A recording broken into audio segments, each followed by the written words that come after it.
જય માતાજી, જય શ્રી કૃષ્ણ. બધા કેમ છો? ગુડ મોર્નિંગ બધા મારા યુટ્યુબર મિત્રો, મારા લાડકવાયા ભાઈલો, બધાને કેમ છે?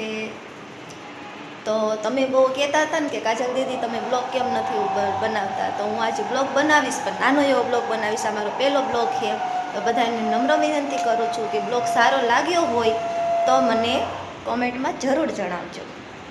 જો અત્યારે મેં કપડાં સંકેલા છે હજી. આજ તો હું 6 વાગે વહેલી ઉઠી ગઈ હતી, એટલે વહેલા ફ્રી થઈ ગઈ બ્લોગ બનાવવા હાટુથી. કે મારા લાડકવાયા ભાઈલા બધા મને એમ કહે કે કાજલ દીદી તમે બ્લોગ નથી બનાવતા ને હું બ્લોગ ન બનાવું, એવું બને. એટલે મને એમ કે ચાલો જોઈએ આજ મને કેટલા સપોર્ટ કરે. આપણે આ પહેલો બ્લોગ છે, તો બધાને કહું છું પ્લીઝ કે બધા બ્લોગ જોજો મારો, કેવો લાગ્યો કેવો નહીં, અને કોમેન્ટમાં જરૂર જણાવજો. જો ઘરકામ કરીને નવરી થઈ ગઈ હું અત્યારે. હવે રવિ તો હજી ઉતા હે, નાઇટમાં ગયા હતા, તો ઉઠે એટલે એને ચા પાણી નાસ્તો